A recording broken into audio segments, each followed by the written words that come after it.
नमस्कार, आपके साथ मैं हूं दीपशिखा भारद्वाज और आप देख रहे हैं हमारे चैनल का डिजिटल लाइव। बात करेंगे मनीषा के मौत के मामले में एक नया अपडेट का, क्योंकि मनीषा के पिता की ओर से एक ऐसी बात कही गई है जो कि अब इस केस में पूरी जांच को एक बड़ी रफ्तार देती की। जी हां, क्या खुलासा मनीषा के पिता की ओर से किया गया है और इसी के साथ हम आपको ये भी बताएंगे कि आखिरकार जिसने मनीषा की लाश को खेत में सबसे पहली बार देखा था, उस चश्मदीद ने क्या बताया था, उस दिन गांव में किस तरीके से पूरा जो माहौल था और साथ ही साथ जो वहां पर बाकी लोग इकट्ठा हुए थे उन्होंने क्या देखा, क्या जो उन्होंने देखा वो पुलिस के बयान से मेल खाता है। इस हर पहलू पर हम चर्चा करेंगे। सबसे पहले आपको ये जानकारी दे देते हैं कि मनीषा के पिता की ओर से खुलासा किया गया है कि सोमवार को सीबीआई की टीम वहां पर पहुंच चुकी है और देखिए जांच क्योंकि सीबीआई को अब सौंप दी गई है। अब ऐसे में सीबीआई की ओर से जब विस्तृत जांच की जाती है तो देखने वाली बात ये रहती है कि क्या निकलकर सामने आता है, क्योंकि इस पूरे मामले में अभी तक 3 बार पोस्टमार्टम हो चुका है और वहीं दूसरी तरफ लगातार हत्या और आत्महत्या के बीच जो गुत्थी है वो उलझी हुई है। लेकिन क्या कुछ खास रहता है, ये आगे देखने वाली बात रही। अब इसी बीच हम बात कर लेते हैं कि जब मनीषा की लाश मिली थी तो चश्मदीदों ने वहां पर क्या देखा था और उनकी आंखों देखी जो जुबानी है उसमें उन्होंने क्या बताया था। आपको ये बता दें कि इस मौत का अभी तक सच पूरी तरह से सामने नहीं आ पाया है, इसलिए इस पूरे मामले की जो जांच है वो सीबीआई को सौंपी गई है और साथ ही साथ सिंघानी के ईश्वर और सत्यपाल की टीम के पास जब सिंघानी के जो सत्यपाल है और साथ ही जो वहां के ईश्वर सिंह है उनके पास जब हमारी टीम पहुंचती है तो उन्होंने कई ऐसे खुलासे किए जिससे ये मालूम हुआ कि मनीषा का शव वहां पर किस स्थिति में पड़ा हुआ था और क्या कुछ जो है और जानकारियां निकल कर सामने आई हैं। इस पर भी हम आपको पूरी चर्चा में तमाम वो बिंदु जो बातें हैं वो समझाएंगे। आपको बता दें कि पवन के खेतों में हिस्सेदार ईश्वर सिंह ने ये कहा कि उस दिन सुबह करीब 6 बजे वो खेत गए, वहां कोने में उन्होंने कुत्तों का झुंड देखा था। अब ऐसे में वो कुत्ते वहां पर गुर्रा भी रहे थे जिसकी वजह से वो डर जाते हैं और आगे नहीं जाते हैं। उन्हें ये लगा था कि उस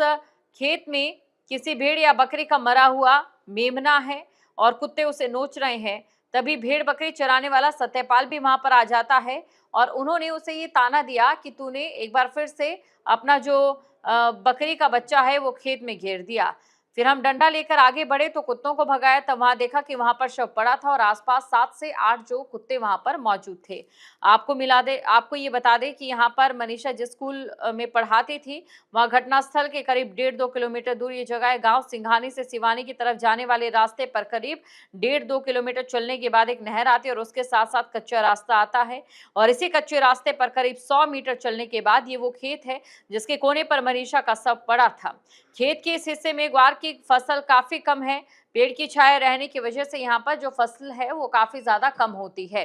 लेकिन अब सवालों के जरिए ये जानते हैं कि वहां पर उस दिन चश्मदीदों ने क्या देखा और क्या जो उन्होंने देखा वो पुलिस के बयान से मेल भी खाता है या नहीं। आपको बता दें, मनीषा का शव जिस खेत में मिला वहां एक तरफ नहर है तो दूसरी तरफ खेत है जहां पर ग्वार की बिजाई की गई है। 11 अगस्त की दोपहर में मनीषा लापता हुई थी और जो शव है वो 13 अगस्त को सुबह मिला था और इसकी एक वजह ये है कि हो सकता है कि वहां पर मनीषा का शव पहले से हो या फिर मनीषा वहां पर पहले से हो और 13 तारीख, क्योंकि 11 तारीख को देखिए मनीषा लापता हो गई थी, शव 13 तारीख को मिलता था। लेकिन क्यों इतना समय लगा, इसका एक कारण ये भी हो सकता है क्योंकि ये जो खेत है वो 100 मीटर अंदर जाकर है और यहाँ पर लोगों की आवाजाही कम है, इसलिए ये हो सकता है कि लोग वहां पर नहीं गए हों। और साथ ही जो ईश्वर और सत्यपाल ने देखा, आपको ये बता दें कि सत्यपाल ने ये बताया था कि वहां पर मनीषा का शव था, लेकिन उन्होंने ये सोचा कि ये किसी बकरे का बच्चा है या यूं कहे कि कोई मेमना वहां पर है जिसे कुत्ते नोच नोच कर खा रहे हैं। और यहाँ पगडंडी, ऊंची घास और उबड़ खाबड़ रास्ते में जगह जगह गड्ढों में पानी भरे रास्ते होते हुए वो खेतों में पहुंचे तो वहां पर जो उन्होंने दृश्य देखा तो वो हैरान हो जाते हैं। हालांकि जब पहले वहां पर कुत्ते मौजूद थे, 6 से 7 संख्या इन कुत्तों की बताई जा रही थी, तो डर की वजह से वो उन कुत्तों के पास नहीं जा रहे थे क्योंकि उन्हें ये डर था कि ये कुत्ते कहीं उन पर वापस हमला ना कर दे, इसलिए वो खेत से दूर ही खड़े इंतजार कर रहे थे कुत्तों के जाने का कि तभी वहां पर सत्यपाल जो कि वहां पर आता है बकरी चराने के लिए या बाकी चीजों के लिए, तो वो खेत के करीब आ जाते हैं। तो उन्होंने उसे व्यंग्य में कहा कि तूने फिर से यहाँ पर बच्चा फेंक दिया है, कोई मेमना फेंक दिया है, किसी बकरी का बच्चा है, किसी भेड़ का बच्चा तूने फेंक दिया है। तो जो सत्यपाल थे उसने सफाई दी कि मैंने यहाँ पर कुछ ऐसा नहीं फेंका है। दोनों डंडे से कुत्तों को डराते हुए आगे बढ़ते हैं और कुत्ते जब भाग जाते हैं तो वहां का दृश्य देखकर वो हैरान हो जाते हैं, क्योंकि वहां पर जो है एक युवती का शव था। अब आपको ये बताते हैं कि क्या उस दौरान कुत्ते शव को नोच रहे थे। तो जब ये सवाल उनसे पूछा गया तो उन्होंने बताया कि 7 कुत्ते थे, वो बस शव के पास बैठे थे। नोचने के बारे में उन्होंने कोई जिक्र नहीं किया है। और वहीं उस दौरान शव किस हालत में था तो ये भी उन्होंने कहा कि इस पर ध्यान नहीं दिया। शव दिखने के बाद वो उल्टे लौट गए और साथ ही साथ जो खेत का साझीदार है, यानी कि जो खेत का हिस्सेदार है, उसे बताया जाता है, जिसके बाद सरपंच को बताया जाता है और सरपंच ने पुलिस के पास फोन किया। जब उनसे पूछा कि क्या उस दिन कुत्तों ने किसी को काटा था, तो इसका भी जवाब आता है कि कुत्तों ने किसी को नहीं काटा था। वहीं दूसरी तरफ बकरी का बच्चा गिराने की बात पर पूछने वाला वहां पर क्या करने आया था, कि जिस पर ये आरोप लग रहा था कि हो सकता है उसने बकरी का बच्चा वहां पर गिरा दिया, उससे पूछा गया कि वो वहां पर क्यों आया था, तो उसने कहा कि वो खेत के इस हिस्से पर बिजाई करने आया था, ईश्वर के कहने पर आया था कि स्प्रे करना है। और इसी दौरान उसने कहा था कि तू बकरी का बच्चा गिरा कर आया, इसलिए कुत्ते खेत में जाने नहीं दे रहे हैं। तब जो वहां पर बकरी का जो भेड़ बकरी पालक है वो वहां पर पहुंचता है। अब मनीषा का शव कब देखा गया, तो आपको ये भी बता दें कि सुबह के समय ये जो शव था वो देखा गया था। और कुत्तों से डरकर जब वो वापस सरपंच के पास जाते हैं और सरपंच की ओर से पुलिस को फोन किया जाता है, उसके बाद जो है वो शव बरामद किया जाता है और इस पूरे मामले में आगे की कार्रवाई की जाती है।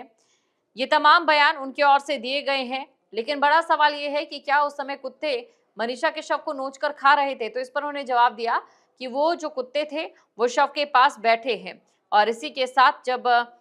पुलिस की ओर से दावा किया गया है कि जो मनीषा के चेहरे पर इंजरीज हैं, वो जो इंजरीज है किसी जंगली जानवर की वजह से हुई है, लेकिन जंगली जानवर कौन सा है इसकी बात सामने नहीं आई है। और इसी को लेकर देखिए कई सवाल खड़े हो रहे थे कि अगर वहां पर कोई जंगली जानवर था तो जंगली जानवर के पंजे के निशान भी वहां पर होने चाहिए थे कुत्तों के अलावा, या फिर क्या कुत्ते इस तरीके से हमला कर सकते हैं किसी लड़की के चेहरे पर या उसकी गर्दन पर, क्योंकि गर्दन का सारा हिस्सा मनीषा का कटा हुआ था, सिर्फ 5 सेंटीमीटर गर्दन रह गई थी। तो ये अपने आप में कई ऐसे सवाल हैं जो कि